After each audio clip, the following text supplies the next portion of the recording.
Hey, Kevin, Yeah, Daryl. what do you reckon about flying?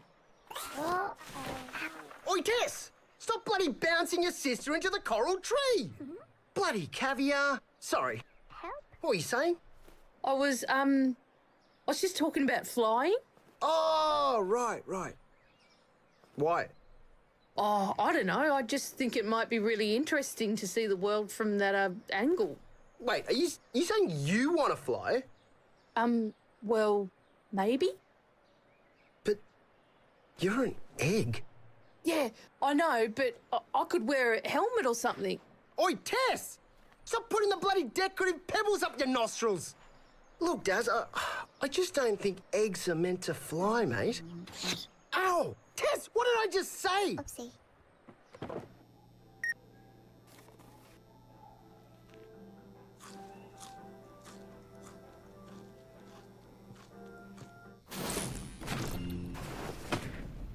Flight simulator, where you can fly anywhere you can dream of, as long as you are not an egg.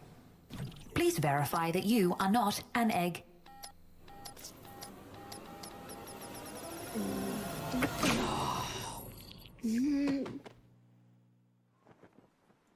Melanie, do you reckon I can have a go at flying your kite? I don't know, Daryl. Isn't it illegal for eggs to fly or something? Well, yeah, maybe. I don't know, but I wouldn't actually be flying myself. I would just be, holding your Oi, kite, babes. which is- Is this egg bothering you? Because I'll end him if he is. No, sorry, I was just... Oh my god, that's like so romantic. Melanie, your kite! Oh, wow.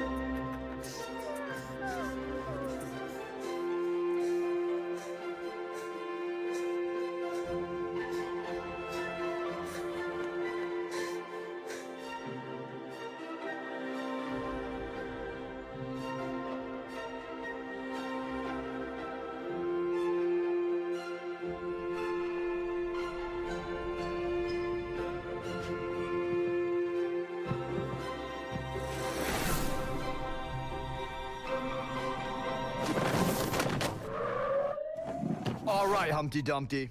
Do you know why you're here? I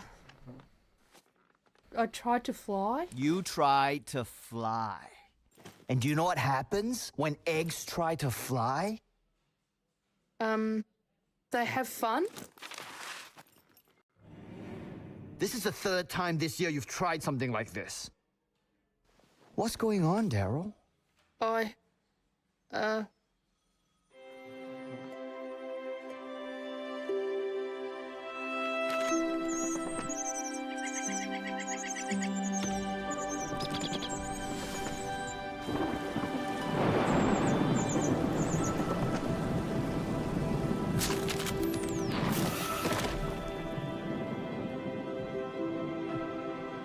Look, you're a good guy, Daryl.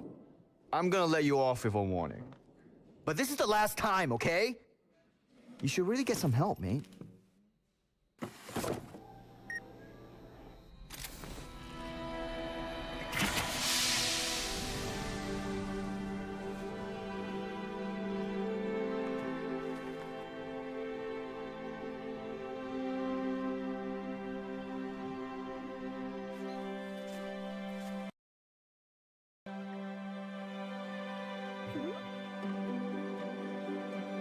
Egg. A vessel for housing tiny embryonic life forms that have evolved over millions of years to live in complete symbiotic harmony with one another. But can eggs fly?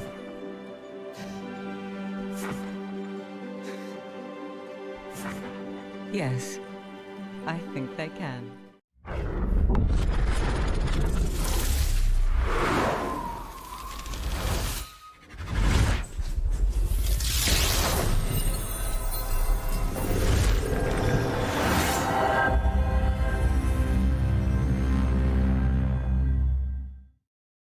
Hello, everyone, and welcome back to Inside Unreal, a weekly show where we learn, explore, and celebrate everything Unreal.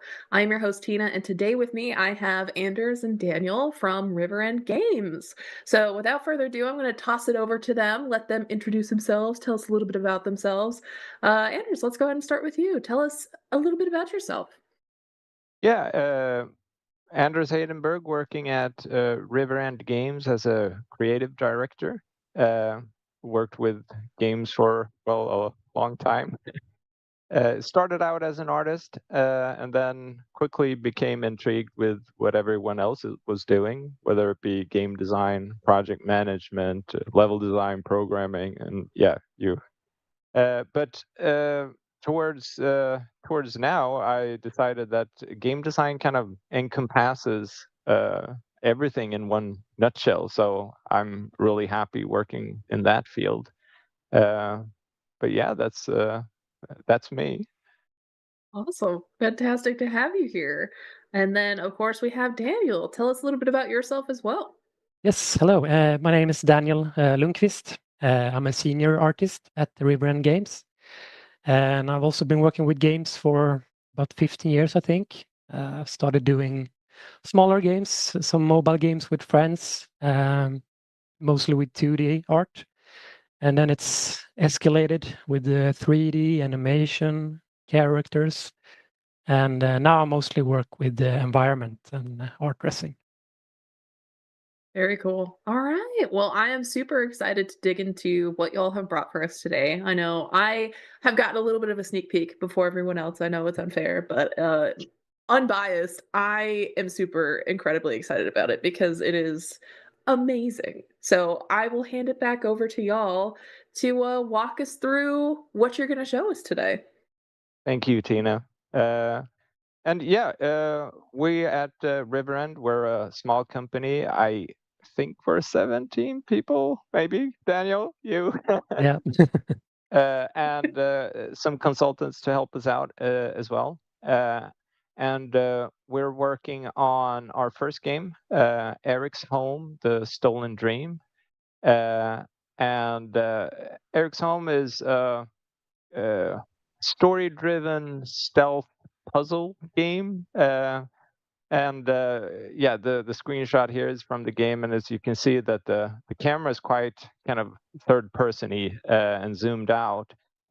So cinematics for us is very important because being a story-driven game, we have a lot of moments where we want to see the expressions on people's faces.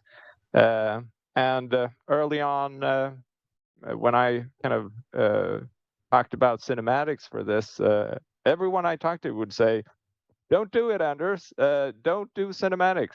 And I kind of replied that, well, I'll just do cinematics even harder, or something as mature as that. So we started out like, yeah, we know nothing about cinematics, but it's probably a great idea to do them. And then gradually had to learn the hard way how to manage that. But today we're going to talk about kind of everything from script writing all the way over to sound mixing, with everything in between of creating characters, animating, using metahumans, and all of that. And at the end, I hope we can answer any questions people may have along the way. But we're going to show a little cinematic just shortly. But before that, just as an introduction, the whole game takes place in Eriksholm, where our main character Hanna lives with her little brother Herman, in the kind of poorest neighborhood of the city, Cutter's Hill.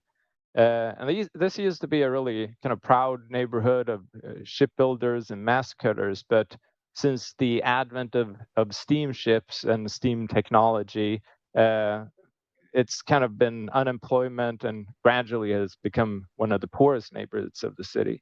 But Hanna and Herman have each other, and they have a really strong bond. And as the game starts, Hanna has just recovered from a serious illness. I mean, in and out of consciousness, sick.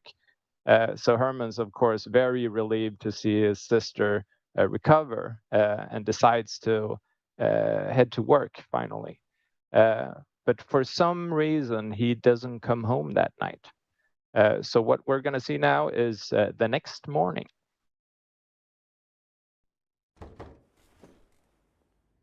We're coming in. What's the hole? Officer? It's just you here. And you? Where's your brother? He's working. And where's work? Green Rock Mines? He should be back by now. Really? Yeah. Look. He's not in any trouble. We just want to talk to him. Okay. Maybe you could help. You wouldn't mind coming down the station with us, would you? Why?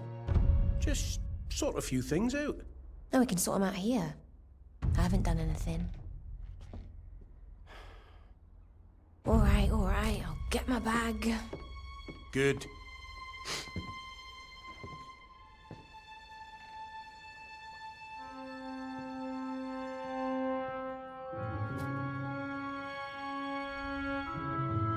Hey.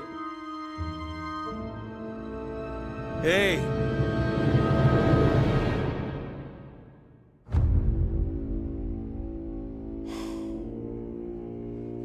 She's gone. Find her before she leaves the building.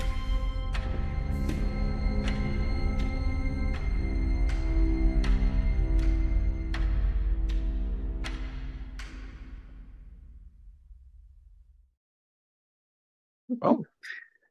Oh, So, amazing. So we're a small company, and we make these in-house. We have 2 consultants as well, helping out with things related to these. Yeah, just a little background about the company. We started about 5 years ago almost, and the whole premise of the company was basically with the right mix of people, then perhaps a really small team can make something that's pretty cool. And many of us kind of come from big games companies, and I have a similar background. And working on big games is great, and we've had, a tremendous time doing that. But often when a game came out, it would be like, yeah, and now things are great, and we have millions of players, and it just seemed surreal because we had no connection to them at all. It's a number. Yeah, this is a number. Like, it can't be that many people actually playing the game, and it was weird. And later on, as I started making my own games in my own company, I started handling support email as well. And then suddenly getting that kind of constant feed of stories from people's lives, it blew me away. It was just so amazing to see in what way something I had made had just moved someone across the planet. And it would be like stories of grandmothers who had realized they were gamers and can now kind of play with their grandchildren in a completely different way. Or a couple of months ago, I got an email that I loved where a guy said, yeah, when I was in college, I used to play your game when I went on dates with my girlfriend at the time. And it was like our thing we did on dates. And now we're married, we have children, but it's still our thing to play your game. And we just wanted to thank you for that. And it just felt like this is what it's about, to create something that means something. And I was showing Daniel earlier some emails of people like, yeah, I wish you would do a sequel for this game because it was such an important part of my childhood. It's like, yeah, I do feel old reading that, but it was just, it felt really cool. And when we started Riverend, we kind of sat down and talked about this, and we all felt like this is what we should do. This is what it should be all about in this company, which can make us difficult to work with for someone who kind of finances the whole thing. But I mean, I think that in the end, everyone benefits. You create something that can come from our hearts, and I think that can really resonate with people. And yeah, hopefully the people can get their money back. But let's get started, shall we? And the first thing is, if you want to do a cinematic, you start with a script. And I think that George Clooney said that it's possible for me to make a bad script or a bad movie out of a good script, but I can't make a good movie from a bad script. So yeah, according to internet, George Clooney at one point said this. I believe it. But the meaning of it is quite true, and that's where we always begin. And we have our writer Andreas Roman, who writes all the dialogue and all the cinematics and the story for us. And we have like a team of 3 people that we work together. So he writes everything, and then we're 3 people to kind of massage that and kind of come with feedback from different angles. And I think it was let me see, it was Ron Howard, I think, who had that as a thing that he did, that he had the squad of 3 to make decisions, where he said that, yeah, 1 person is a lonely island, 2 people can argue and never reach any conclusions, but 3 people you can always, if there's any kind of one leaning in one direction and the 2 in the other, then you can make a decision and move on.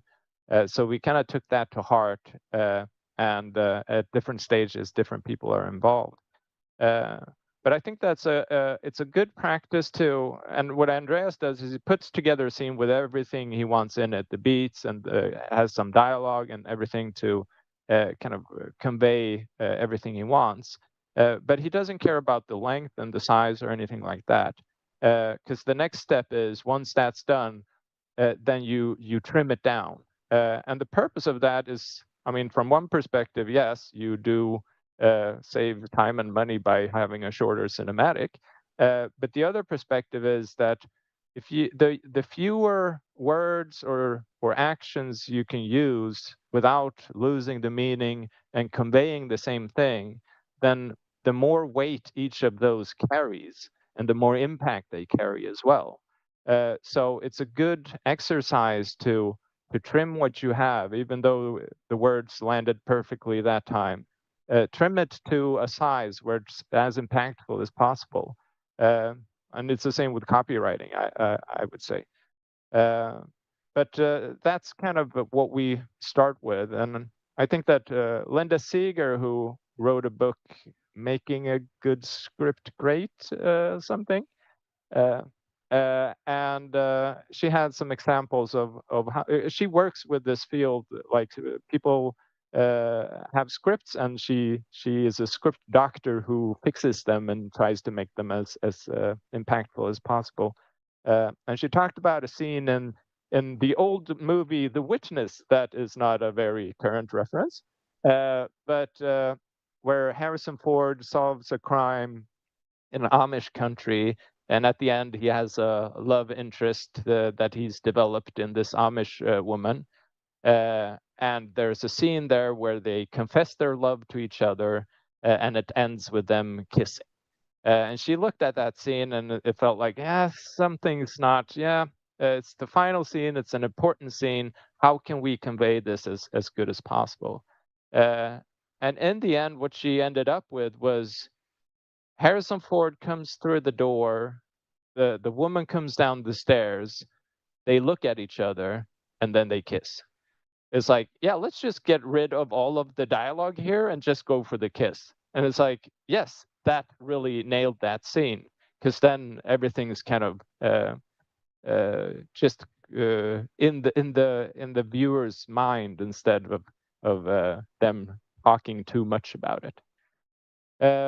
But once you have a script and you are happy with that, then you need actors to act it out. And yeah, you can see that one of our actors has a very round and black head, and one one of the things that when you hire actors, you usually do that for movies, and there's a clause there in the contract where you pay to use the likeness of this actor. And since our actors, we don't use their likeness in the game, then we haven't paid for this. So we asked them, like, could we just use this for a presentation? And they're like, yeah, I'm sure you can. So yeah, it's gonna be like this here and there throughout the presentation. The mystery actors that we use, but we decided to use a casting director to find the talent for yeah, the whole game. And this was a very good idea, because before that we had worked with different agencies, and working with an agency can be very good, but they can only recommend people who they kind of who are in their stable or whatever it's called. But it's kind of like a bank financial advisor giving you good advice on what to do with your money. Like, oh, you don't say that I should give you the money. That's very good and sound advice, keeping my best interest in mind. But a casting director will look at everyone, and it's their job to just know who is available, who's good, who's easy to work with, who can do this particular type of character quite well, what's their price point, and everything like that. And for us, the casting director we use, she delivered hundreds of videos, audition tapes from all kinds of actors, and we could just browse through them and find whoever we liked most for each scene. And that was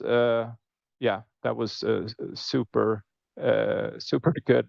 And it was funny that when the whole casting process was done and we had found the people that we wanted for each role, they called for a meeting between the casting director and the actors and me, which I found was like, that's very strange. But I think the purpose of the meeting was for the actors to kind of pay some tribute or respect to the casting director, which was also super weird but I realized in the meeting that they're kind of gods in the acting industry, where they decide who is put in front of what important kind of director or producer, and the actors were, I hadn't seen them nervous up until this point, and everyone was kind of a bit squeamish, and they were like, okay, yes. And I think someone said they called her mum, which is kind of a way for British actors to refer to their queen. So it was like, yeah, okay, so she's the queen then. But yeah, once we found the actors that we wanted to work with, we had to start creating characters. And one of those methods is to start scanning. And that's where we started. And this was before MetaHumans was available. So we don't use the likeness, like I said. And I think that is super cool, because suddenly you start hiring actors after their ability to portray the character that you have on paper. And it doesn't matter if they have like the wrong hair color or the wrong height for that role. They can do it. If they can act it, then they can do it. And then you can choose what they should look like. Well, if you scan, then based on what someone else looks like. So then there was a new casting process to find the people that you wanted to scan. And this was kind of new to us and everyone else in the world, I think. So it turns out that it's not so easy to just scan people and then have a contract saying, is it okay to use our likeness?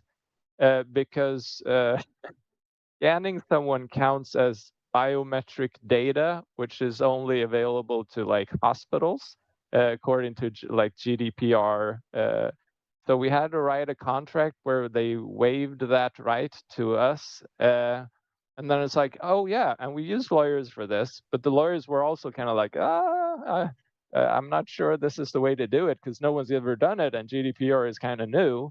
And then we were like, yeah, and then we have minors that we're gonna have. It's like, oh, so biometric data from minors. Oh, I mean, they love the work, but it's kind of sketchy maybe. And then the actual scanning process. And as you see on this image here, this glowing orb of light is a scanning rig. And we're like, oh, that looks really nice. How much are they? I think $400,000. Where we kind of decided, well, let's not buy that because we don't really have that kind of money. And then we found companies that would offer this service. And we would find a company and they would say, yeah, we can scan. We have a super nice glowing ball you can put people in. And how much is that? Yeah, but we do the whole service. We create a very magnificent rig for you. And it's going to be 40,000. Is that all right? It's like, oh, for all our characters? Maybe that's okay. So no, for one character. Are they going to speak as well? It's like, yeah. Oh, then it's 80. Like, okay, 80,000 per character. It's like, never in a million years are we going to pay that. So we decided that maybe we could just get the raw data out of like if you just open the doors, because this was COVID times and everyone tried to kind of get whatever money they can. And they said, okay, if we just open the doors, you get the raw data, we don't make a rig, then $20,000 a day. Like, that's a ridiculous amount of money. So we said, let's just buy our stuff from the internet. That's a lot cheaper. And we found this place, for example, that had great scans that you could put together, and they had all kinds of facial expressions to create a pretty solid FACS rig.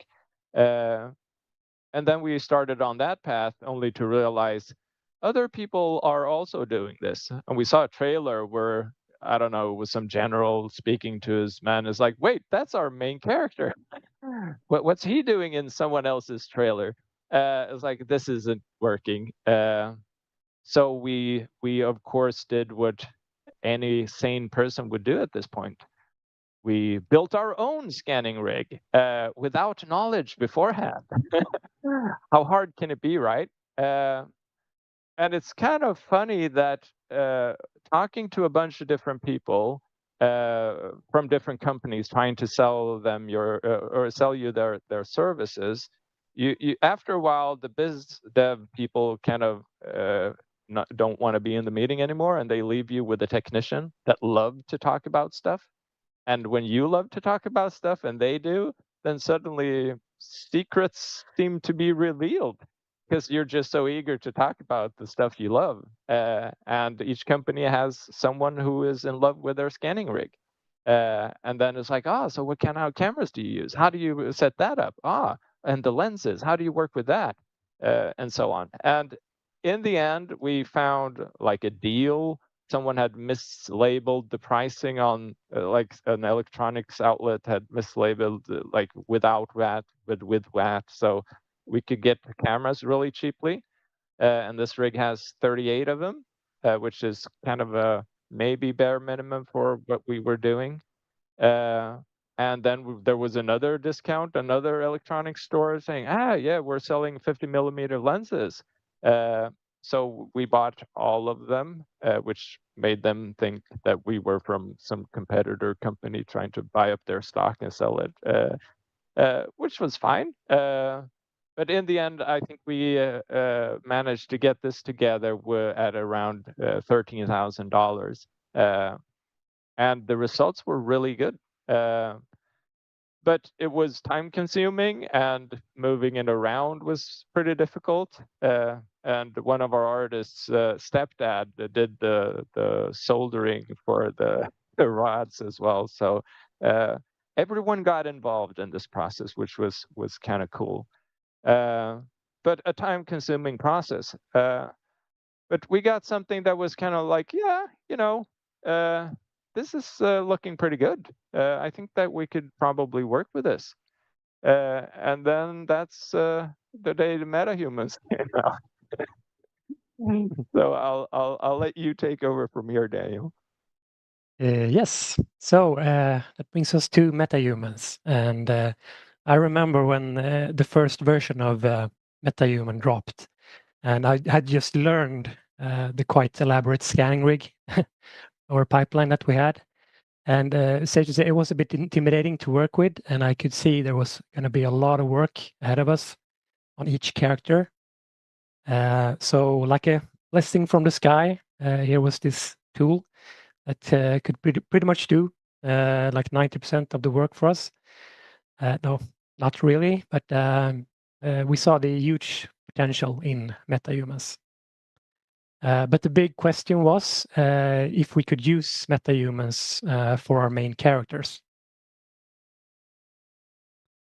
And so one of the first tests we did with MetaHumans was to use it as a base rig and then applying our scanned faces by using morph targets. But this was quite elaborate, having to transfer the topology and so on. And the faces tended to break when you push the limits of the controls, as you can see. And this was before Epic had released their scans to MetaHuman tool. So we were just trying everything, basically. But at the same time this was going on, I was getting to know the MetaHuman creator, and I tried to push its limits of what you could do. And I started to come up with some quite interesting faces. These three are Hanna, Alva, and Madame Quist. So the thought popped into our heads that maybe we could use MetaHumans. So we kept on going. So once we had the potential candidates for our characters, we needed to try out the expressiveness of the MetaHuman rig. So me and an animator at the time worked on an animation test where we used a captured snippet from a masterclass video with her name is Diane von Furstenberg, just to try to get a similar voice and expression to what we were looking for in this character Quist. I can't really show the clip, oh, it's funny, but it was a good exercise trying to learn face tracking techniques and trying to capture the essence of Diane. And the results showed great promise, so we kept on going. And here's some more examples of exploring different characters, this time more the not so good, the bad and the ugly evil guys in our games. And it's quite amazing what you can get from scratch with MetaHumans in regards to the shaders and the general quality of the MetaHuman data. Even though later on we did add some custom details and blemishes to the final MetaHumans, but it goes to show that the baseline variety is really quite good. So at this point we were happy with the results, and basically decided, to scrap all the work we had done with the scan rig and all the scan faces and switch to only using MetaHumans. But now we only needed bodies, and the stock MetaHuman bodies and shirts are nice, but not really what we needed. And we're still waiting on the MetaHuman cloth creator tool. But until then, we decided to go with scanned clothing. And like Anders mentioned, we're a small studio, and we still needed to finish our actual game, so we couldn't put too much time into this. So we needed a quick way to get high fidelity clothing that really worked up close in our cinematics. And there's simply nothing better than scanning. And since we had some experience with it, and we worked with the faces, and we have done test scan with the police costume before. It was a bit uncharted territory, but we had a grasp of it. And I guess now we only need to have a good plan of how to acquire all of these clothes, basically. And unfortunately, today's fast fashion doesn't really breathe late 1800s quality and design. So we needed to find clothes elsewhere. I think we talked to a professional seamstress, but that was quickly off the table. It was just going to be way too expensive. And we also looked into renting some clothes, but the offer was very limited, and yeah, it didn't look anything like our concept. And we wanted to stay true to that. And we went to the Gothenburg State Theater or the City Theater as well. During COVID, it was completely closed down, and I think that we bribed our way in with some cinnamon buns and a basket of cookies, and they said you can just have your pick in our wardrobe, and it's like a massive archive in there. But it's like half of it was prison outfits for Les Miserables, or like, yeah, that's kind of not what we're going for, and all of these kind of whimsical costumes and whatnot. But we actually found a police uniform there, which is an actual Swedish military uniform from the late 1800s. So that fit well, but yeah, it's kind of slim pickings after that. Yeah. But then a quite cool thing happens, kind of stars aligned opportunity. There was a sewer or a seamstress school in Sweden called Tillskärakademin på svenska, on Swedish. That was looking for a project for their last year students to do as their final exam. And yeah, they usually. And this is a school where they teach how to make theater costumes and movie costumes. Yeah. And they had never worked with games before, let alone like scanning clothes. So this was a great opportunity for both us and them. And yeah, a couple of meetings later, trying to convince the headmaster that this was a great idea with no potential issues at all. The project was a go. What can go wrong? Yeah, exactly. Yeah, so these are some concepts that were created for us by artist called Miguel Iglesias. So before we could get started, we needed to figure out a way to, bring these concepts into reality. And the students had a lot of questions, like what kind of fabric we could use, questions regarding shapes and cuts in clothing, and I had no idea about this. You just answered everything immediately. Yeah. Coming from, yeah. Just looked at them, and then I Googled. And a lot of question about wear and tear, because obviously they were creating these beautiful clothes, and then are we supposed to cut the holes in them, or so questions about the patina, and we ended up doing a lot of wear and tear and things like that in post afterwards. And then there were questions about body types and sizes as well. But yeah, and to complement the concepts, we worked a lot with the references, as one should, and very important. This helped the student, bridge the gap between the digital concepts and reality.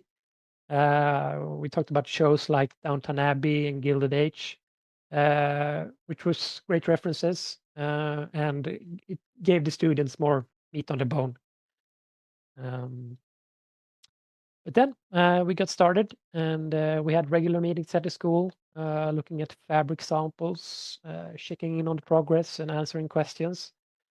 And I remember there was a lot of worries about certain fabrics if they were going to work with scanning. And so to ease their mind, we did like test shoots with just wrapping like a mannequin head in fabric, just to try out how it would scan.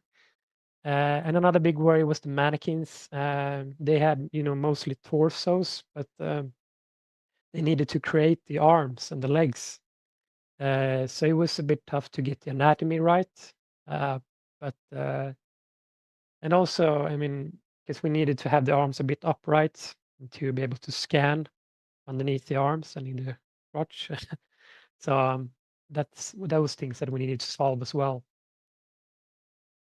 And I did some quick do's and don'ts for them in terms of scanning and clothing.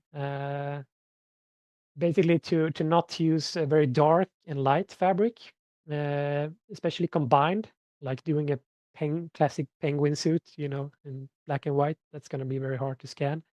This is so you can avoid the loss of detail in the blacks and in the highlights. And don't use shiny and reflective object or fabrics. Don't use transparent fabrics, and avoid very thin protruding fabrics. And there was talk about using like lace, and that's not going to work when you scan, or it can, but it's very difficult. And use fabrics with rich texture and good patterns. It helps a lot when trying to solve and doing the model. And try to pose as natural as possible. And yeah, as I mentioned, having the arms and legs a bit spread so you can get full coverage. And all the characters got specified sizes and body types to make sure they would fit our characters in the game or in the cinematics. And 2 of the costumes were actually custom fitted to our colleague, Lynn-Marie, for potential cosplay purposes. I think we have Alva and Quist could potentially be in cosplays later on, which is pretty cool. And for accessories like the holster there and belts, the student hunted them down in vintage shops and marketplaces. And before the big shoot, we started doing test shots with the clothes that were finished early.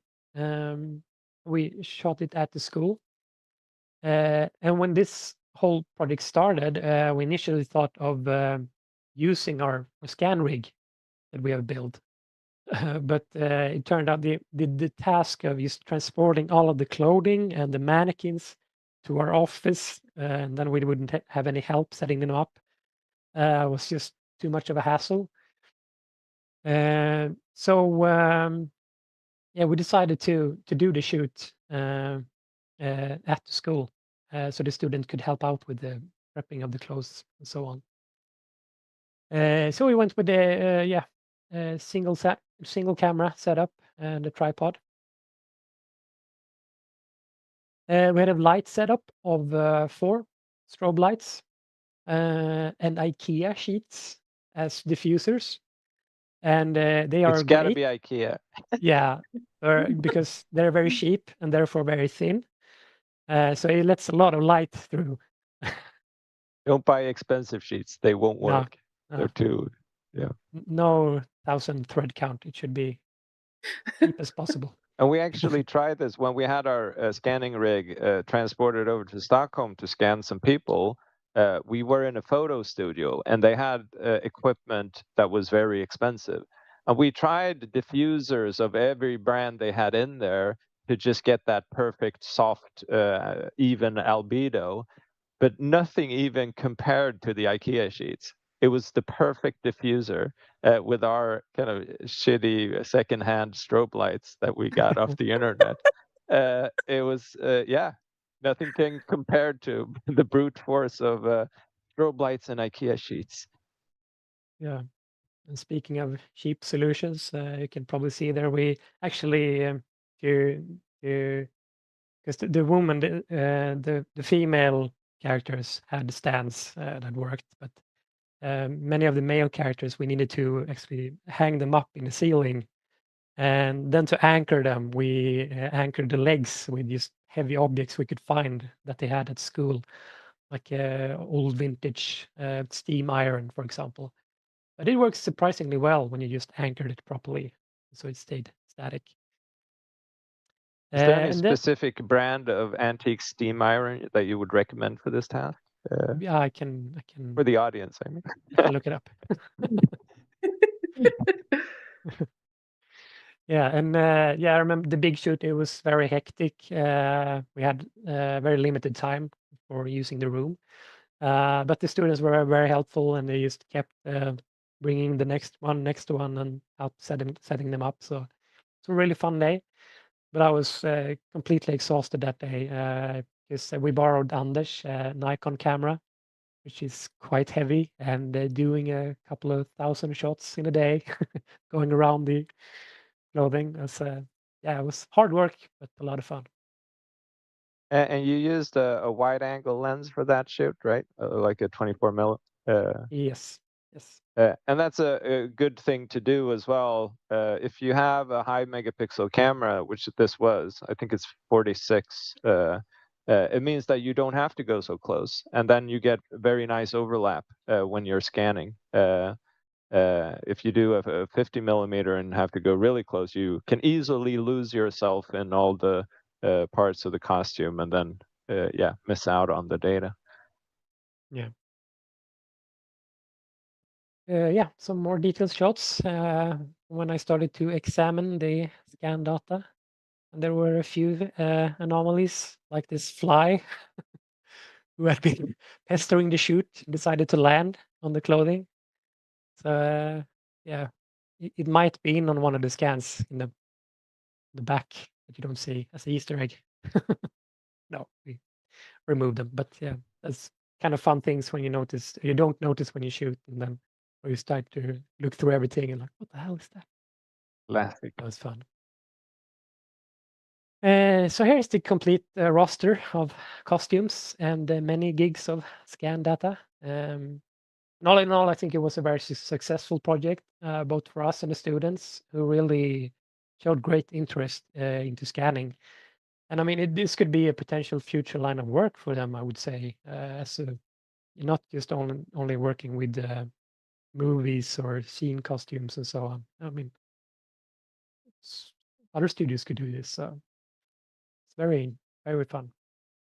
And all in all, I think the cost was about $5,000 for the whole project. Yeah, 20 costumes for $5,000 custom made. It's hard to beat that price. So we basically only paid for the fabrics, right? Mannequins. And for processing data, we used Metashape, and some quick takeaways from this process is obviously shooting raw, and the more coverage and data you have, the better. And work in sequences, doing loops, trying to get into a rhythm while shooting. If you do handle shooting, moving an even distance. Delete blurry photos before trying to process. Otherwise, you might have issues. And also to pre-process the raw shots and try to bring up the details in the shadows and mute the highlights so you have an even, flat, diffuse color as possible. Another truly fun part started with processing the scan data and generating the meshes. I mean, it's a bit like harvesting your crops, and you finally get to taste those sweet apples or tomatoes, seeing it come to life in the computer. Here's another example of the cook in our game, which we never really used for cinematics, but a lot of the costumes we used for in-game characters as well. Another good example of great detail and patterns on this costume, making it very easy to process. For some characters, we also did multiple scans. We removed the coats and details, and sometimes we only shot the legs and the pants to make it easier to process later on. And the anatomy on this character wasn't fantastic because of the mannequins, but I mean, that was fixable in post. But if we were to do this again, I would probably try to have a really good bodysuit with good anatomy to save some time. But even if you have good anatomy, there's still some work to be done here when we started fitting the clothes to the MetaHuman's body and pose. And not to mention doing the retopology. That's a big topic of its own. So I'm not going to go into that. That's a big rabbit hole. But yeah. So one after another, our metahumans were getting pinned down, and the bodies were getting processed and ready. And here's a shot of the first set of cinematic characters, happily crashing my computer, all of them together. A pro tip or a noob tip maybe is, depending on how you see it, is to have good graphics cards and sufficient video memory, because it can be quite intense working with cinematics and metahumans, and all of them have grooms and use the highest LOD and all of that. So that's a good point. And most of our characters actually use standard metahuman grooms, but we felt that our main character needed a custom groom. So we worked with a hair artist called Johan Littwall to get Hanna's hair exactly the way we wanted. Can probably mention that Johan Littwall has, you talked about this, Anders. He has it was amazing hair. It's funny. It's funny. It's funny because I mean, first of all, he loved working on Hanna because he said that none of my clients ever ask me to do messy hair. Everyone wants perfect hair, and I went on a call with him to discuss like a new groom he was making, and I realized like the guy has perfect henna hair. It's like, whoa, are you ready for a photo shoot? And I commented on this, and he said, oh, what, this? No, I mean, this is afternoon hair. You should have seen me this morning. It was like, but I mean, he's a terrific guy and really talented. I just think it's so cool that someone just does hair for a living. Yeah, it's the future. It's like a hairdresser. You don't trust them unless they have good hair, right? Yeah, exactly. It's an insurance thing. Yeah, and there's when we got the groom, there's definitely like steps and knowledge that you need to know with using custom grooms. But Johan was very helpful, making sure the grooms was set up properly with binding assets and so on, making sure they worked. And this groom had 3 groups, so we could use different physics on them, like the braid could have its own physics and thin strands of hair in her forehead and so on. And yeah, and during the production, another big thing that dropped from Epic was Unreal Engine 5 and Lumen. So before we had done the cinematics in Unreal Engine 4. But yeah, it was a no-brainer for us to try out Lumen, and we did some initial tests on our characters and our first scene. And pretty quickly, I mean, we realized that we should go with Lumen, because also our cinematics aren't they're not real time. They're pre-rendered, so there's no performance issues. We could do whatever we want, basically.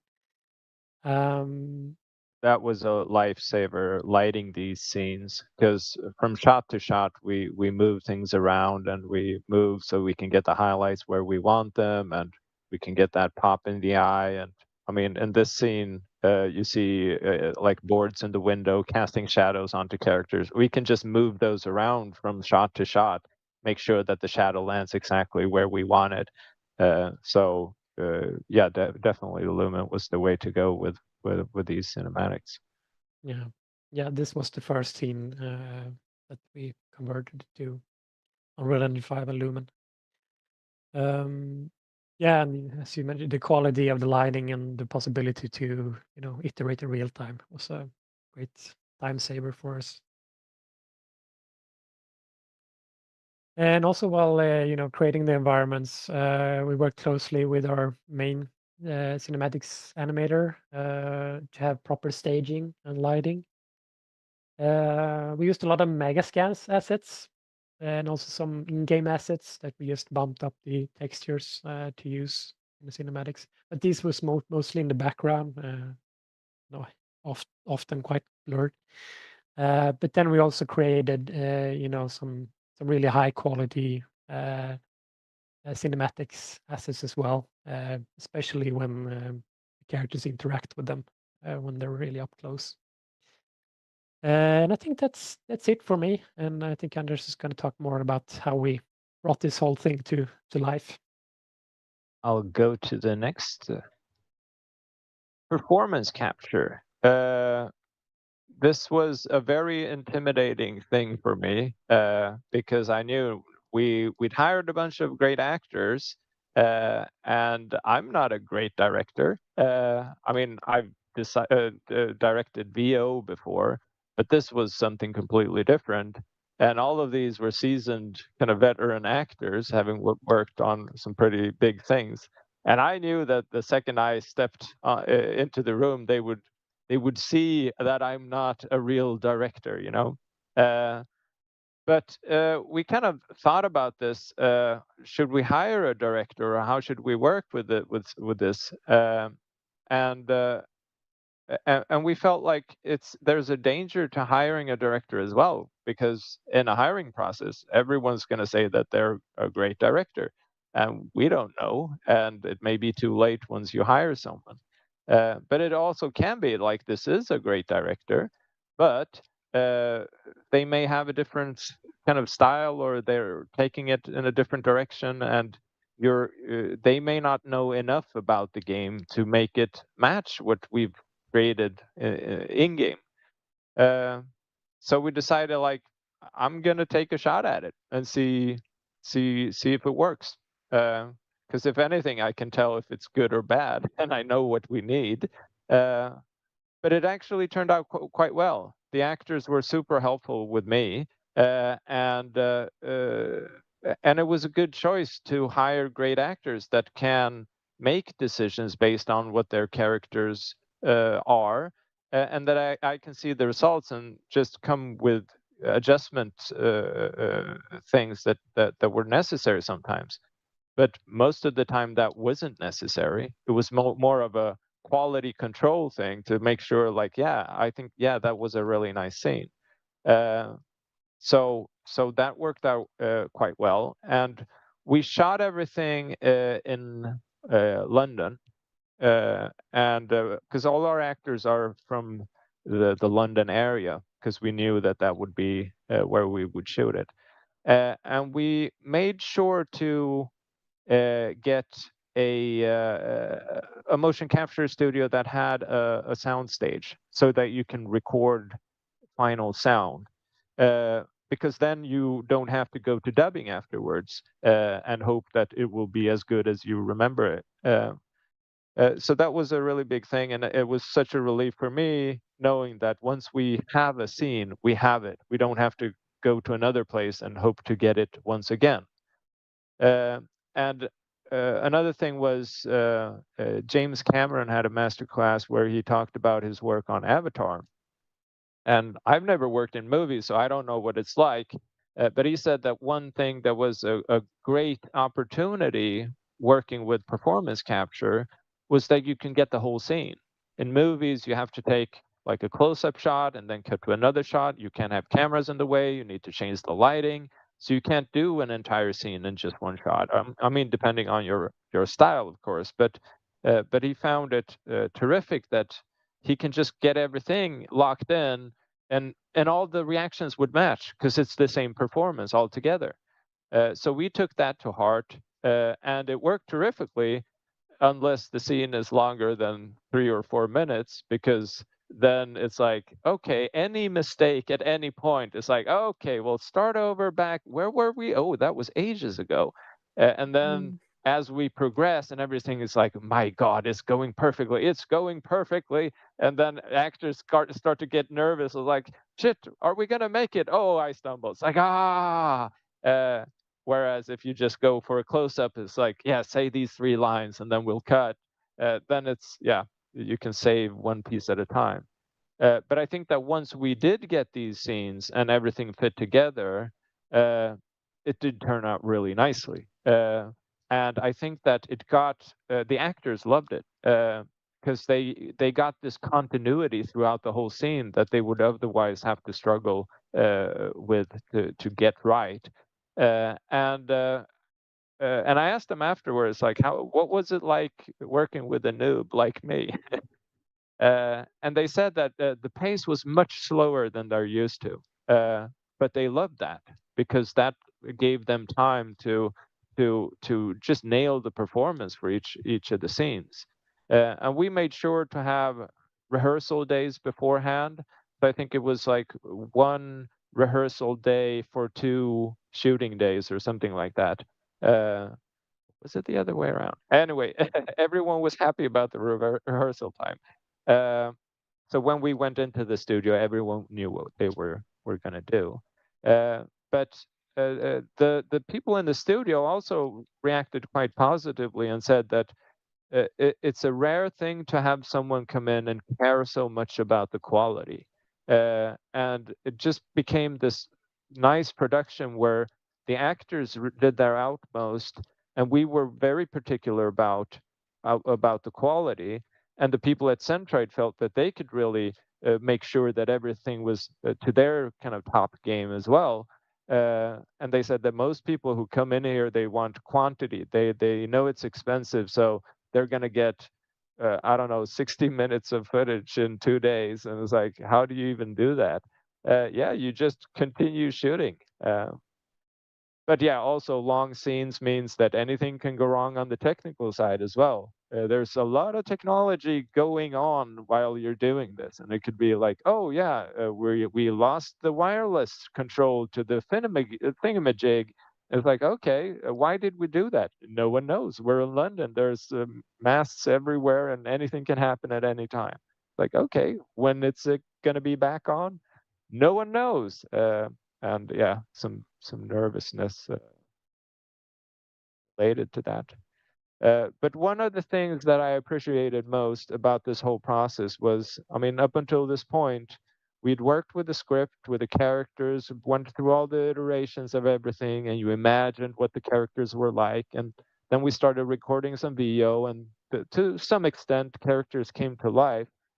But being in the performance capture on stage there, and just seeing the scenes acted out in front of you, it's like the characters came to life in a way that I was just completely surprised how amazing that was to see.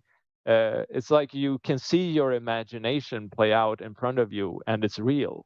And the actors were really good, so the next day, after shooting a quite dramatic scene, I woke up and my body just had this, like you remember last days, like, oh shit, it wasn't a dream, it was real, and it was pretty dramatic. It's like, oh wait, no, it was acting, but the body was like, no, I think it really happened. Like, shut up, body. But I mean, it goes to show that yeah, they can do a convincing performance. And then we have the facial capture, and that was a tedious process getting, because we tried out different software ourselves to test out the rigs and see what we can do. But we also knew that there was going to be a lot of work involved in this. So if we can get some help on that, that would be great. But all the companies we talked to, they're like, okay, let's sit down, let's have a meeting. And then you show up to the meeting and there's 10 people in the meeting. And my first reaction is like, this is going to be too expensive. If you put 10 people in a meeting, someone has to pay for those people. And as manager of this, manager of that. And it's like, just having this meeting, there's like $2,000 on your end. Who's going to pay for that? Well, it's going to be me paying for that. So after a few of those, we got a recommendation of this guy you see here, Sigtur, who runs the company Motion Grinder. That's 3 people. And when we called him up, it was just him telling us everything we needed to know. And it's like, oh, thank God. And the other advantage of working with individuals or very small companies like that is that that's the people you'll work with. If you work with a huge company, then it's like, oh, yeah, Netflix needed this. oh, who are we going to put our best people on? This small developer from Sweden that no one has ever heard of? No, I think we're going to put those good people on Netflix. And you know that bad hire? What are we going to do with? Yeah, let's put them on the small team. I think that yeah, we can do some invoicing there. Um, but Sigtor is amazing, and he also does his own head rigs. It's tricky to find good head rigs on the market, so he builds his own, which are, well, probably on par with whatever is best out there in the world. And his background is like from Weta and working on fancy stuff. And he builds those rigs with a dual camera setup, so that he can feed that into Epic software for processing the geometry and facial data. And the lenses he uses have very little distortion, so when an animator needs to polish the footage afterwards, they don't have to have this warped, like eyes pointing out in different direction. They can see the expression on the actor's face. Tremendously good. He maybe didn't appreciate so much the way we used his head rig. Like, yeah, we're gonna sleep on a pillow. It's like, no, my babies, they don't sleep on pillows. And yeah, but yeah, we didn't break anything, but you can see that he probably cared more about the head rigs than us in many occasions. But yeah,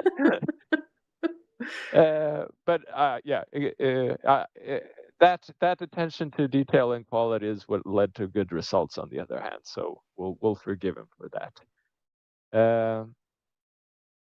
And then let's see what. Yeah, that's another thing. Coming to life, the characters. One thing is for me to see the actors perform the different characters, but the other thing was to see the actors' reaction to seeing themselves embodied by a completely different. And they were freaked out, like freaked the hell out, because suddenly it's like their voice and their mimicry and their body movement, but it looks like someone else and it looks real. And they were like, I can't even watch it, but I can't stop watching it. And they were like, okay, can I just take a moment to kind of get all of this internalized? Because yeah, that was freaky as hell. Which yeah, I loved to see. Yeah. I can't even imagine. That would be an incredibly bizarre experience. Yeah, when it's like everything's there, all the nuances captured. And yeah, I can also say that we used pre-visualizations as well. It's like very rough mock-ups of, once we had the script, like this is what we do, this is how characters move about. And what that led to was that we could we knew how everyone would move, and then once we went to Centroid, they could build that to very minute detail. Like this table goes exactly here, and they can measure it with their motion capture equipment to see, yes, it's exactly on that centimeter, that corner of the table starts, and the bed is this long, and then this happens, and then that happens. And that means that artists can start on working on the environment while we're shooting, and then everything just plugs in towards the end. And then later on in the process is like, oh shit, but it's next week we're shooting, but we don't have. Yeah, let's just wing it and see how that goes. And one advantage of winging it is that when you are on location working with the actors and you know approximately the type of space you have to work in, it's so much easier to make decisions when you see it in front of you. This is where she's sitting. So if he's going to go up, wouldn't it be a bit too close and crowded if he stands there? No, let him stand over here. And then you can move things about to make sure that it lands where it's supposed to land. And then Daniel put this slide in, and I decided to keep it because it's just, yeah, whenever you talk about anything that's done in a game, at the end it's like, oh yeah, and sound. And it was the exact same thing with the presentation. It's like, oh yeah, and sound. So I decided just to add that. but no, it's something that we are very fond of working with. So we have 3 people helping us out, consultants with sound and one with music. So Magnus Walterstad working as a sound director, and he works with Roman Jens, and we have Linas who works with Nordcurrent, our owners, and they work with the sound stuff. And that's just so crucially important. And not just getting like the VO sounding correctly with the right reverb for the situation, but also like the foley of the environment and getting all that to make the scene come alive, and then the mixing with the music. And I just have such great respect for how much music does, and working with Leif Jonsson on the music, who does all the music for our game, getting that right mix as well. Like, I want the music to be heard more, but now I can't hear the characters. Just having these professional people go like, no, this is where we'll put it, because you do want it here, but then we'll push it here, and now you get the results. Like, yes, yes. So that's been tremendous working with those people. And then I believe that we're pretty much done with this, right? We would love to answer any questions that may have come up. Yeah, absolutely. Let's dive in. What do you have for us, Tina? There were a couple of really good ones actually, so I'm Damn pretty it. excited to. I got you The now. easy ones that make us look Absolutely. knowledgeable. Can you do that? So the first one here is, do you have any tips for creating, researching, or finding unique costumes for other people's characters? Since you went through this whole process yourself, That's for through you, Daniel. take it away. Any tips Is it? for the folks at home? Where would you start, Daniel? Well, good question. So this is they want to create a costume for someone else in 3D, yeah, Mhm. and they want to have research on it. I would go to Pinterest, check out things. We've done a lot of that. We've also, when it's kind of fantastical things, we can use AI to just mock things up and find details. We've used Midjourney for some stuff to just see like, would it be like combining these two things that don't exist in real life? And then it never gives you anything you can use. It's just like, yeah, I like what they did with the collar there. And after a while, you have this Miro board of 500 images with a small little red circle in small areas on each image. And then you'll have to kind of either work with the concept artist or kind of figure it out on your own in your head on how to piece all of that together. But yeah, I'd say that we use Pinterest, and when Pinterest doesn't have it, then we can generate it. But it's more of a last resort because Pinterest contains generally better things. Yeah, I mean, look into, realistic stuff, reality. And also, of course, yeah, TV shows and so on. Usually, people have been thinking about how a dress, works and functions and what works together and so on. So, yeah, Yeah, that's reality. awesome. Good advice. Yes. I feel like it's kind of similar when it comes to like creating interesting monsters or things like that too, right? Usually you want to Mhm. look at different animals or things that do exist and then Yeah. pull the pieces that actually work for what you're making. I feel like it's kind of a similar concept for this. Yeah. To capture the believability of something. Right. Uh, Yeah. uh, Love that. my old art director used to say that reality sucks, believability rocks. Doesn't need to be realistic, but it needs to be believable, and that you usually find in, yeah. Yeah. If it's a monster, then look into how a crocodile functions and works or whatever. Just Right. Yeah. I love it that feels phrase. believable. Yeah. I'm stealing that. That's incredible. Next question here for y'all is if you wanted to use something like lace or dark fabrics or the kinds of fabrics that you found were awful for scanning, but you knew that in the actual game you wanted something that did look like that, Mhm. would you recommend just starting with a base fabric that is more scan friendly and then adjusting it manually on the Yeah. model later, or how would you go about that? Yeah, that's pretty much what we did with we had like a butler costume that we used in game as well, and that was pretty much it was a yeah, the main costume was like yeah, gray pretty much, and then a lighter gray for the shirt. It's very easy to mask it off and make it darker in post with the texture. So definitely. Yeah, awesome. Next question here is starts with a compliment, so that's nice. Your team sounds not only incredibly adaptable, but also very brave for diving into new techniques head first. How do you strike the balance between trying new things and pushing through challenges that come with them, and knowing when to stop or shift directions? I think that you have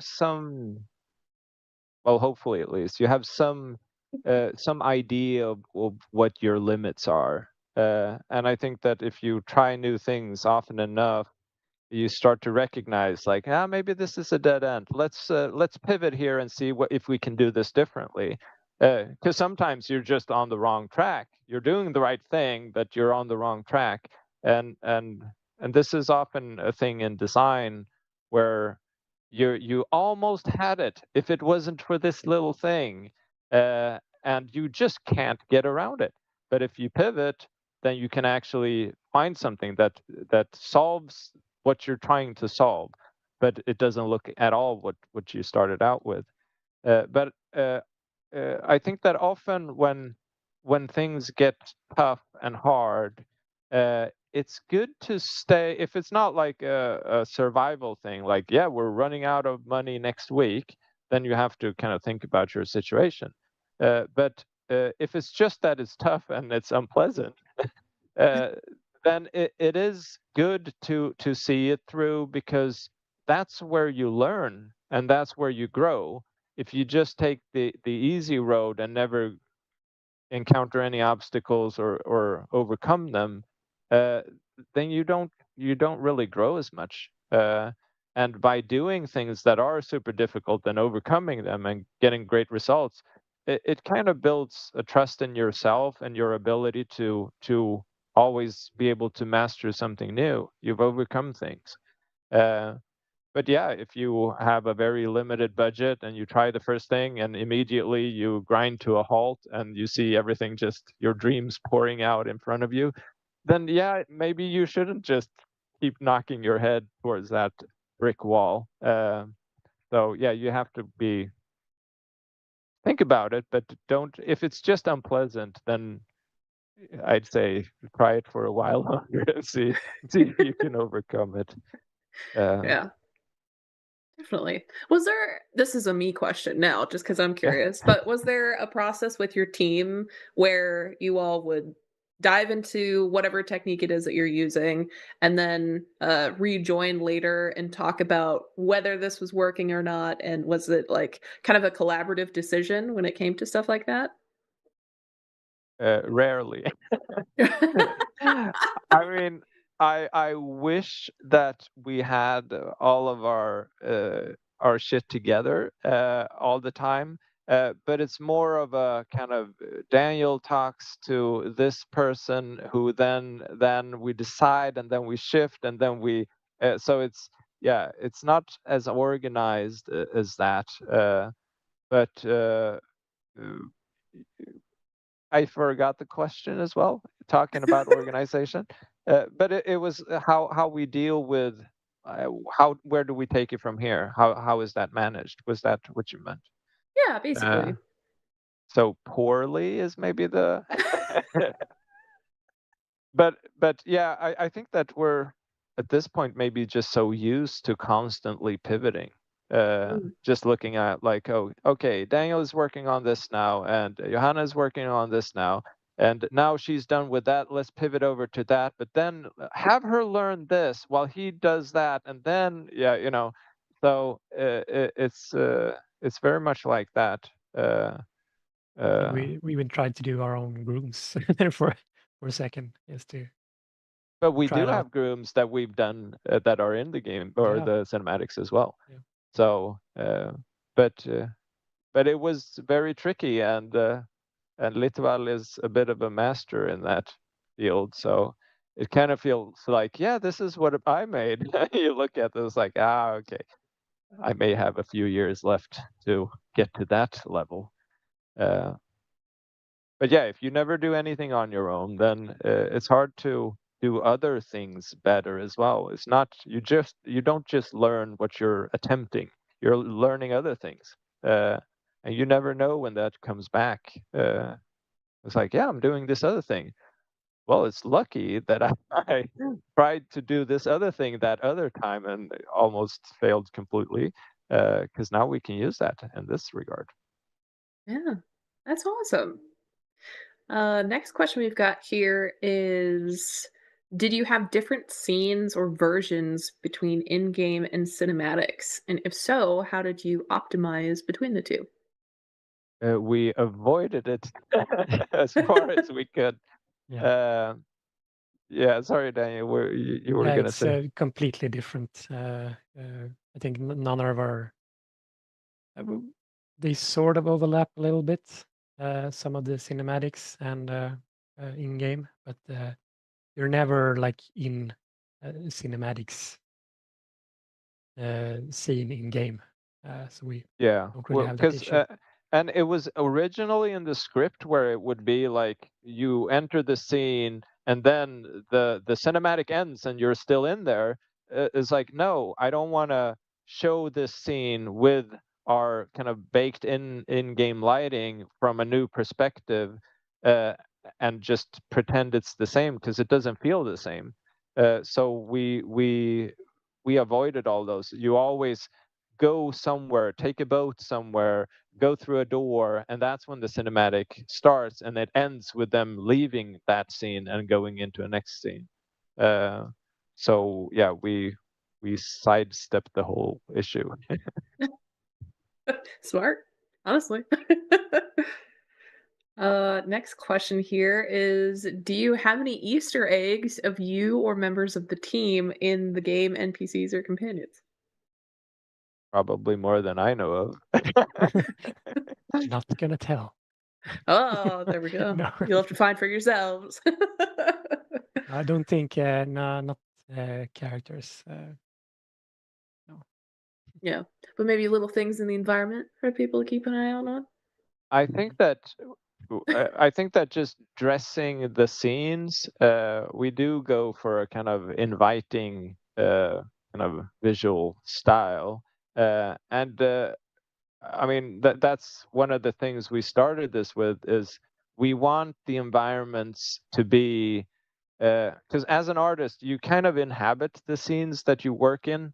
So if you work in a dark, moody horror theme, then that's your workplace. So we decided to not go with themes like that, but rather cozy, inviting, and kind of things that you would want to inhabit. And I've noticed that a lot of art dressing leads to the artist like, I'm gonna put some little flowers here, arrangement here. It's like, Daniel, is anyone going to see the back of that house ever to see those flower beds you planted there and that little someone has made dinner for his spouse and yeah, it's like, yeah, got lost in the fantasy there. So in that regard, there may be a few Easter eggs. Yeah. That's awesome. I love that. It makes the world really feel lived in, right? If anyone comes across those little things, they can envision that there's lives happening beyond just their own protagonist, which is pretty cool. All right, next question here. How many sheets did you go through before finding that the IKEA sheets worked best? We at Riverend tend to start cheap and then go up. It's So luck of the draw. yeah, I think that that was what I could drag into the garden without upsetting my wife to test out the equipment at one point, I think, and then realized that hey, these are great, and now they're a bit soiled from the garden dirt as well, so might as well take them with me to the office. I think it could have been something like that. It was definitely not planned or thought through. I could. Happy accidents, as they Yeah. say. Let's see. Once you swapped over to Unreal Engine 5, from there, have you worked mostly with lumens, or did you find yourselves having to render in Path Tracer as well? I Yeah, think we Daniel, tried, but yeah, we've sticked with Lumen. Just the quick iteration. iteration time. Yeah. Yeah. And there are some things that are absolutely just better looking with Path Tracer. But sometimes if you get into the nuts and bolts of the Lumen engine or whatever you should call it, often there is a solution with a console command or whatnot, like, okay, I'm getting these shadow artifacts that I'm not liking. Like, have you trimmed this value into this?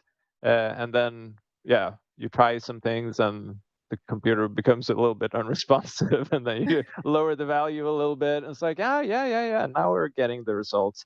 But I haven't seen anything where we couldn't solve it with Lumen yet. No. That's awesome.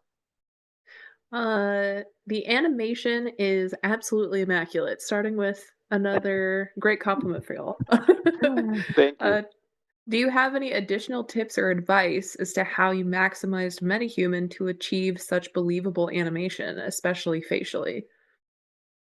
Well, it's we do use Epic's tools for processing a dual camera setup. I think is definitely something you want because you build geometry from those cameras.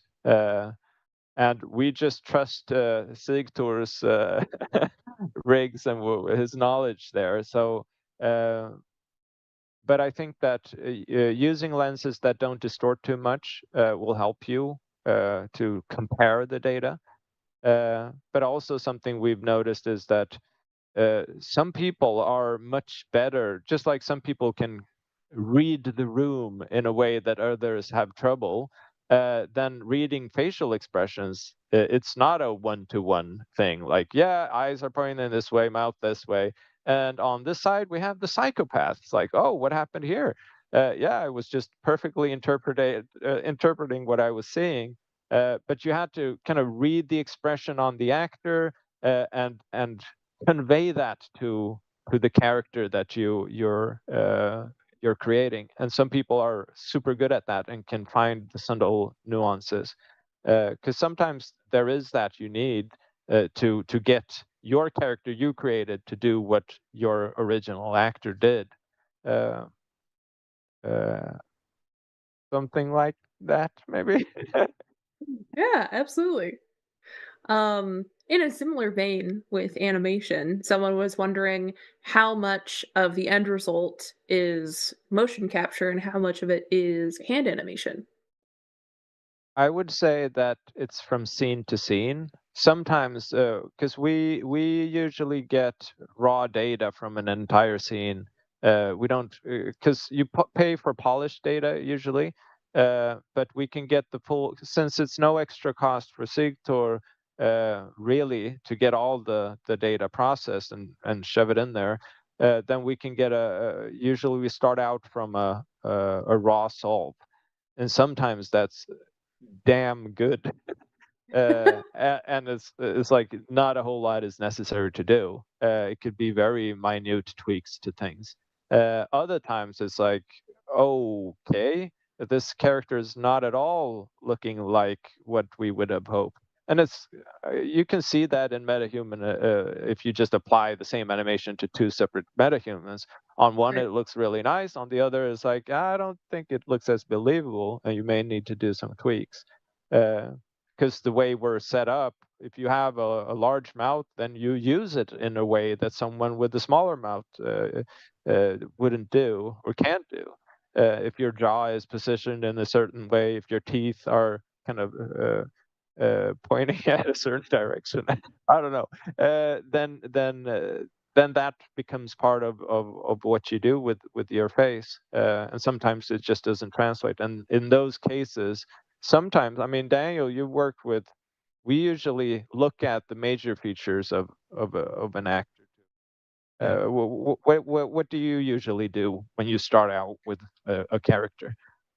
Yeah, with especially with Hanna and Alva, I mean, we did look a lot at trying to, capture the, basic features of their faces, but it doesn't really look like them, but there's nothing like totally off, at least. And I think that helps a lot. So yeah, trying to bit similar to Right. to the actors helps. Yeah, that makes sense. Yeah. But yeah, so sometimes it's a lot of polish work necessary, and sometimes we've noticed that for just shots, like sometimes for trailers, a hand animation can be preferable to even involving motion capture at all. If you just want a glance in the direction or something like that, it can be easier and much easier to control to do hand animation on it. So we've been doing that a little bit sometimes, which is Very cool. and it helps to have someone with a lot of stuff going on in their face. We asked the people from Motion Grinder after the first shoot, and they said like we asked them like, so who do you think will translate best? And it's like, oh, that's Paul. Everyone's like, yeah, that's Paul. It's like, well, how can you know? Oh, yeah. So much happening in his face and so much going on. Like, yeah, that's going to be everything he's involved in is going to be perfect. Yeah, okay. On their end, I mean, Yeah. it's a performance as well. Right. That's awesome. Next question here was how much was it possible to reuse costumes or pieces of the costumes for other characters? Or did you have specific costumes per character? I think we for our main characters and for the cinematics, they were very specific.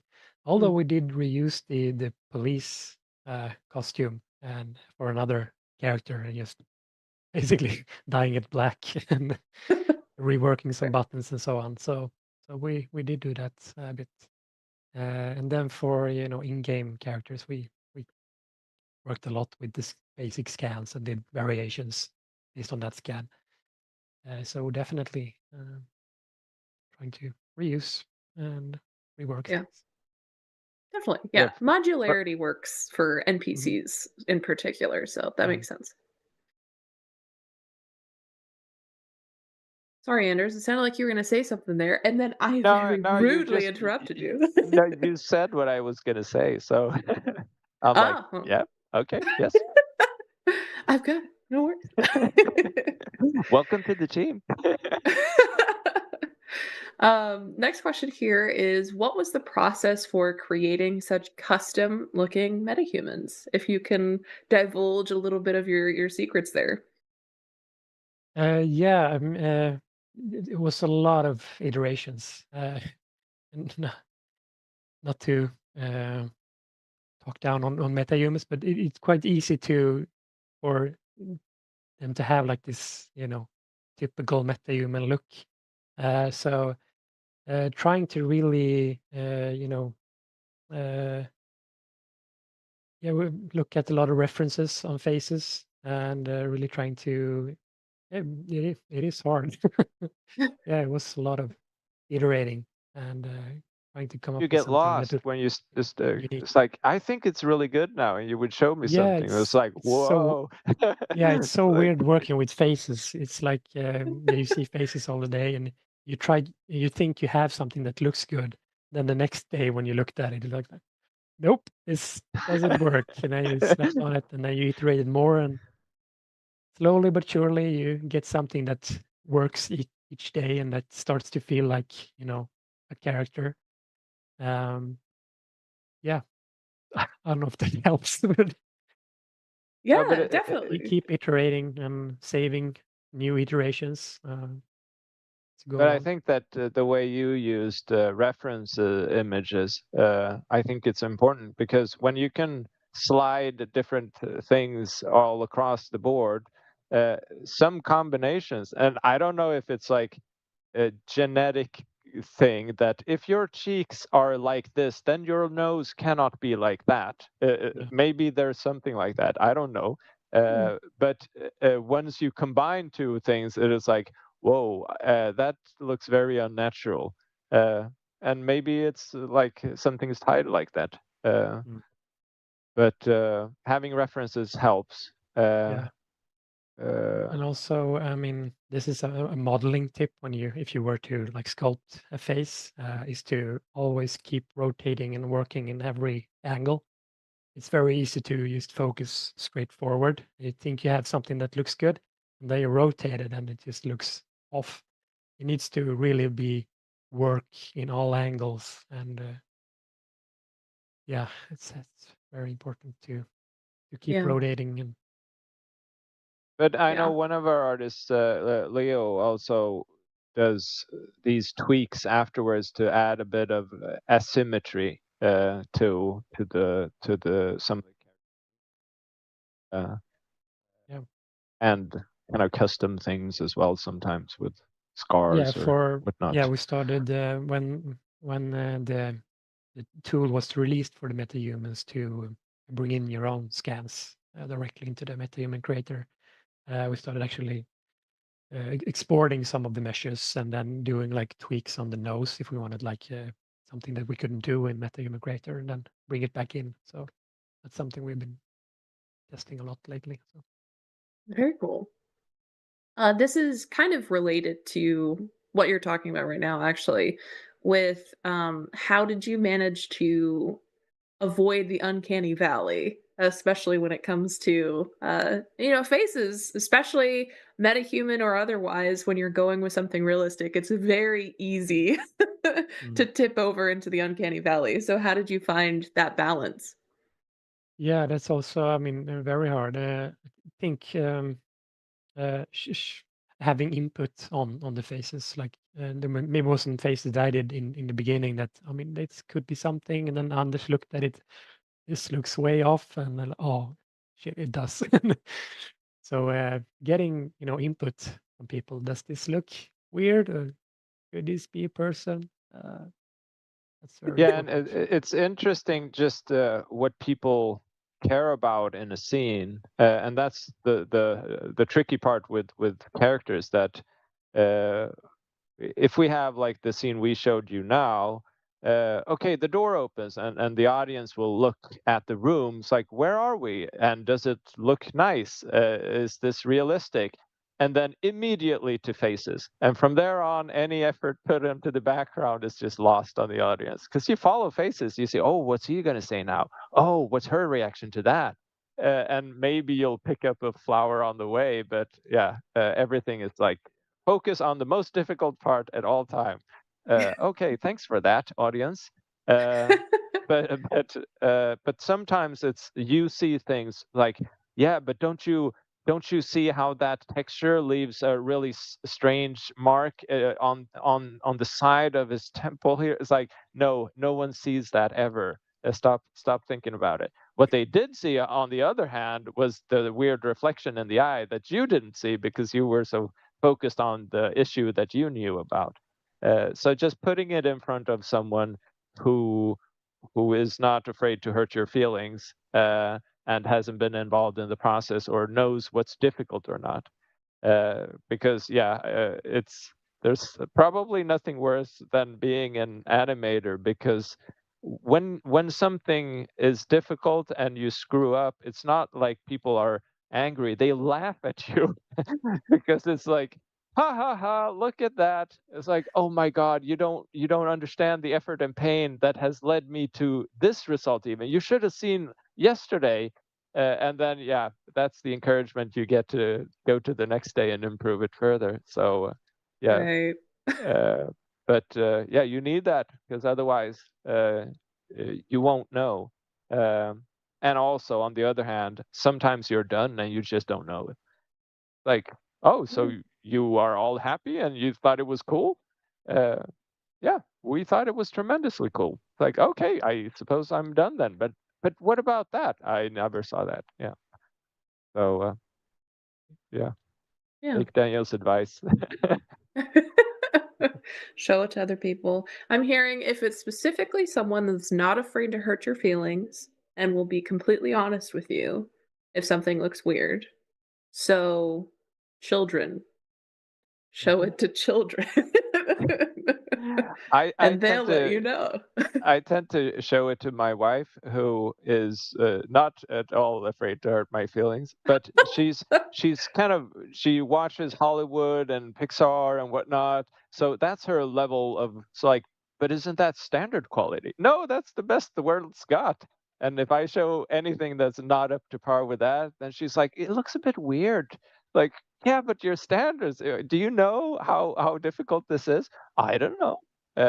But yeah, when she likes it, it's very good. So that's having a partner like that could help. Awesome. Very good. All right, let's see. We've got 2 more questions for you. We're almost there. And then I have a secret question that I always hold for myself at the very end. Exciting. But the first one here is, and you talked a little bit about this, but what came first, the story or the gameplay? Or was it a blend of both? The world. Haha. Oh, option No, C. yes, the world came first, then came the characters, then came the story, and then came. Oh yeah, maybe the gameplay came. At least the rough outline of the gameplay probably came before everything. Okay, I went on a Chicken or the on a egg? tangent for no reason. But we did create a world first, and then started creating characters that would inhabit that. And then we picked out the characters we liked the most and wrote the story for them, which I thought was the easiest way to go about it. Because then everything just gets tied into the world in such a natural way, that can be a struggle sometimes afterwards. Yeah, I love that. All right, next question, last one from chat. Is what was the biggest challenge during this project that you learned from, and how would you streamline that for your next?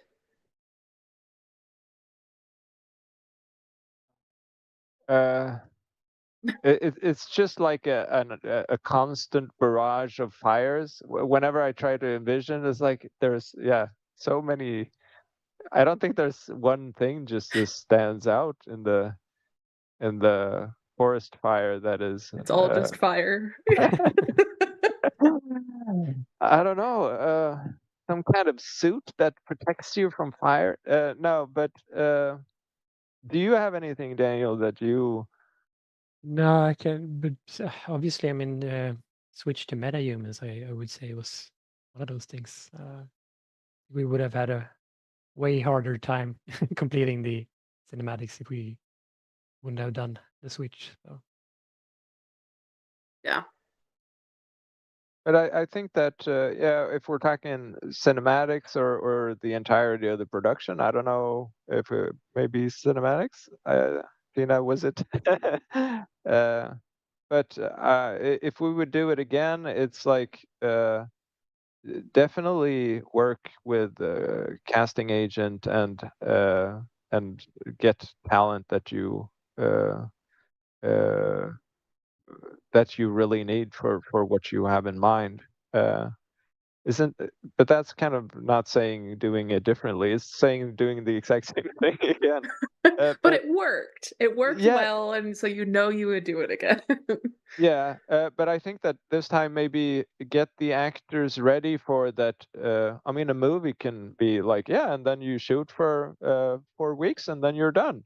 Uh, a game, they're like, isn't the game done? We were here last year and doing things. It must be done by now. It's like, yeah, it can take a while longer to make a game. So just having them ready for that they won't just move to New Zealand and disappear from the map. That they have a responsibility for some, yeah, a large part of their adulthood to work with you. Interesting. Yeah. It's interesting to think about. Awesome. All right. Final question that I have for you is my secret question that I always ask everybody, but I never prep you for it because I want your full, honest answer right here Shocked. now. Yes. If you had to take all of your experience over not just this project, but just in general, and distill it down into a single piece of advice that you would like to give to other developers, what would that advice be? Daniel, you go first. Oof. That's a tough one. I know. Yeah, if we're talking for myself as an artist, yeah, don't be afraid to ask for feedback. Your work. It's so easy to get blind in what Mm. you're doing. But getting opinions from not only colleagues, but yeah, family members, just like, what the hell is that? What are you doing? Don't you see? That's yeah, very important. Yeah. Great advice. It kind of ties into what I was hoping to say, and it's more of a games thing. But you need to play test, and everyone knows this. But it's such a, and especially this project has been so interesting. It feels like you have to be a psychologist to really understand what's going on. To see, oh, this kind of this save game didn't really trigger where it was supposed to, and this led to frustration, which kind of led into frustration here, which leads to them feedbacking on this thing that's probably very good, but now they're a little bit upset. It's like how all of that trickles together. It's like, what should we change? How should we work with this? But playtesting on people who are kind of who like what you were doing. Because if you're making a MMO game and you get playtesters who kind of don't play that or like that, then that's what you'll get from them. And it's not valid or interesting feedback. So vet your feedbackers, and don't ask colleagues or people in the industry because they know too much. If you would ask a musician, it's like, what do you think of my new? Oh no, it's terrible. Because a musician will always have a different opinion, and game developers are not different in many ways. And also to an extent, if you're doing anything, it's like, and you're trying hard at it, and someone comes along and does it better, there's this resentment that can build inside of you that can leak into that playtest. Like, I gotta find errors in this. I gotta find faults, and oh, they will when they're in that mindset playing.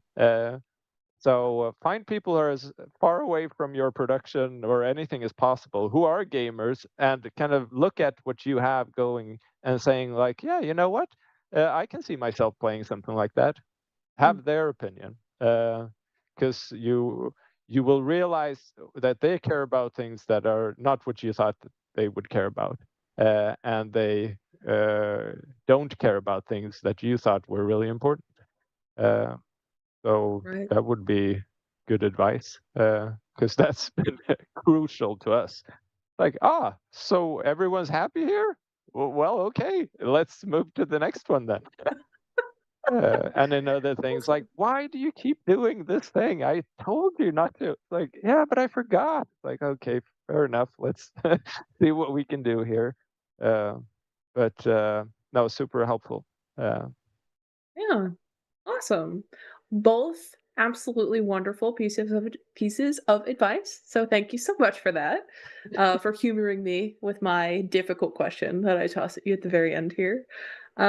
We do have a final trailer that we will be playing in a moment here as well. But before we do that, just wanted to wrap everything up. First, want to ask both of you, is there anything else that you want to say to anyone watching, or anything that you might have missed, or do you feel pretty confident with where you're at right now? Yeah, I want to say that we're going to show you our reveal trailer that came out before summer, but tonight there's going to be something new coming out in the trailer. Yeah, a new trailer coming out tonight. And then shortly after that, there may be some more trailer stuff coming out. So yeah, I don't want to say too much because I don't know what I can say. But it's going to be very soon. More trailer stuff coming from us. Awesome. So keep an eye out, is what I'm hearing. Yes. Awesome. All right. Well, thank you both so much for taking the time to be here today and to walk through the incredible process behind how you've made this really beautiful, stunning animation. And I'm really excited to just play the game, honestly, when it comes out. Everything about it, from what I've heard, is exactly up my alley. I mean, stealth games, wonderful narrative. You've sold me already. So I'm personally very excited, but also just seeing the process behind how you actually built it is incredible. And I have to agree with one of the commenters earlier that said that your team is adaptable and willing to take on challenges. There's so many times throughout this process that you completely pivoted or changed directions and ultimately came out with something that looks absolutely amazing. So kudos to you and your team for being able to pull something like that off, and for taking the time to walk us through it and show us a little bit of your process. Cannot thank you enough for doing that. Thank you so much. It was definitely our pleasure to be here. Yeah. It was great. It was wonderful. And also, of course, thank you everybody who came and watched the show. It wouldn't be what it is without you and your interaction and you being here and hanging out. So I appreciate you being here as well. If anybody popped in partway through the show and you may have missed stuff at the beginning or partway through, no worries, because we post all of our streams in video format that can be viewed on demand on both our Twitch and YouTube channel at Unreal Engine. You can also keep up with us at Unreal Engine on all of our socials to keep up with the latest news, announcements, all that kind of good stuff. And then last but certainly not least, if you haven't already, you should come join us on the Epic developer community, which is dev.epicgames.com, because there we have our documentation for the engine, we have our forums, we have our learning center, which has tutorials from both Epic staff and our wonderful community as well. So pretty much anything you could ever possibly need in relation to the engine can be found there. So if you haven't already, go check it out. It's a wonderful place to be. And trying to think if I'm forgetting anything. Oh, we have another stream tomorrow. Project Titan, the sample project that was a result of our huge collaborative art jam that happened earlier this year, has officially launched as of this morning. So you can check that out. But tomorrow we're going to be having a stream where we walk through the project sample with you, talk a little bit about the process of what that was like, reminisce on the good times of trying to get, I think it was like 4,000 artists all to work together on one open world. It was an insane thing that happened. So gonna be fun, talk about that as well. So that will be tomorrow, same time as usual, 2 p.m. Eastern. Hopefully we'll see some of y'all there. But that's it for today. So one last big thank you to our wonderful, amazing guests, and we'll run that trailer at the end here so y'all can see that. Thanks so much, everybody. Thanks. Bye.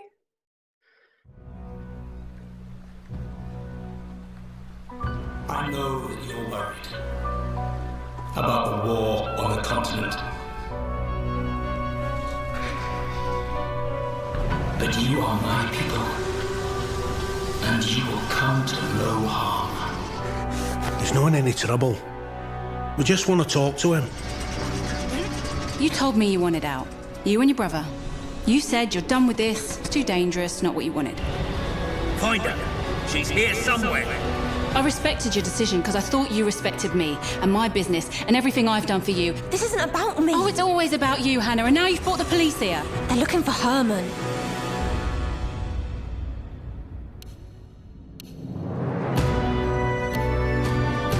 Look, I've no idea what he's done, and I don't care. I've just got to find him before they do.